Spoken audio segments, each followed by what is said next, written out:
प्रभु यीशु मसीह के पवित्र नाम में आप सबों को मेरा नमस्कार। मैं सजी भिलाई वाला। हाल फिलहाल में मित्रों के बीच बातचीत चल रही थी और किसी पासबान का जिक्र हुआ। मैं बोला, उन्हें तो हम कई सालों से जानते हैं।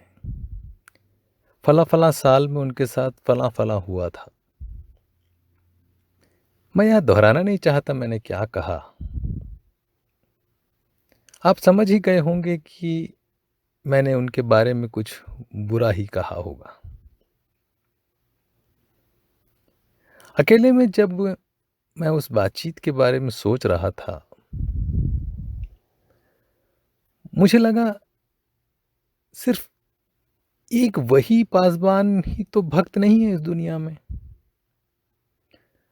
हजारों विश्वासी हैं। हजारों लोग अपने आप को भक्त कहते हैं। और परमेश्वर के वचन बाइबल में भी कई लोगों का जिक्र है जिन्हें परमेश्वर खुद भक्त कहता है। दाऊद के बारे में परमेश्वर कहता है, एक ऐसा पुरुष जो मेरे मन के अनुसार है।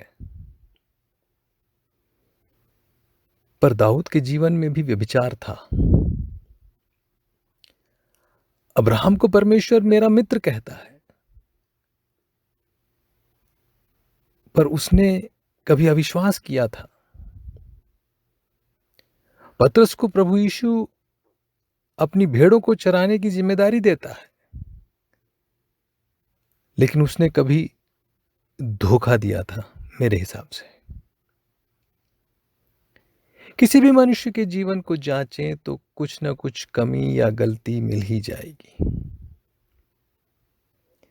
इसका अर्थ यह नहीं कि वो परमेश्वर की सेवा के लायक नहीं है। इसका अर्थ यह नहीं कि वो धर्मी नहीं है। हम सोचते हैं जो विश्वासी है, सेवा में है, वो संत हो, उसमें कोई कमी ना हो।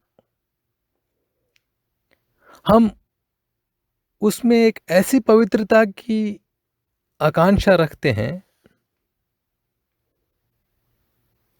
जो हमारे हिसाब से हो। हम जिसे पवित्र कहते हैं वैसा पवित्र हो। सच्चाई यह है कि ऐसे इंसान को ढूंढने निकले जिसमें कोई ऐब नहीं तो शायद ही कोई मिले, क्योंकि निष्पाप, निर्मल और पवित्र तो सिर्फ एक परमेश्वर ही है और कोई नहीं। मैंने मन ही मन परमेश्वर से माफी मांगी और सोचता हूं आइंदा किसी के भी बारे में बुरा नहीं बोलूंगा। परमेश्वर का वचन कहता है, परमेश्वर के चुने हुओं पर दोष कौन लगाएगा? परमेश्वर ही है जो उनको धर्मी ठहराने वाला है। रोमियो की पत्री अध्याय 8 आयत 33। जरा सोचें, वो व्यक्ति जिस पर हम दोष लगा रहे हैं, शायद उसने परमेश्वर के सामने प्रायश्चित किया हो और अपने जीवन को सुधार लिया हो सकता है जिस गलती का जिक्र हम कर रहे हैं वो उससे मजबूरीवश हो गया हो। दोष लगाना, गलती ढूंढना बड़ा आसान काम होता है। किसी में भी ऐसा दोष नहीं तो वैसा दोष निकाला जा सकता है। बुराई की परिभाषा भी नजरिए के हिसाब से बदलती है। जिस टीचर को बड़े बूढ़े अच्छा अध्यापक कहते हैं, बच्चों के लिए वही अध्यापक खूंखार और निर्दयी होता है।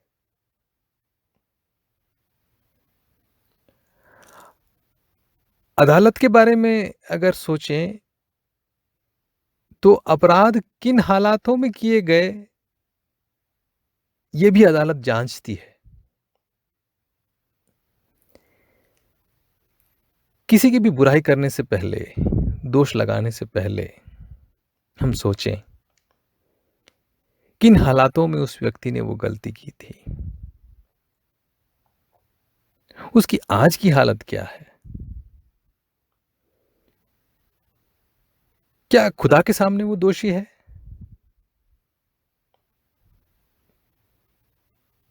क्या इससे अच्छा ये नहीं कि हम दोष लगाए ही नहीं?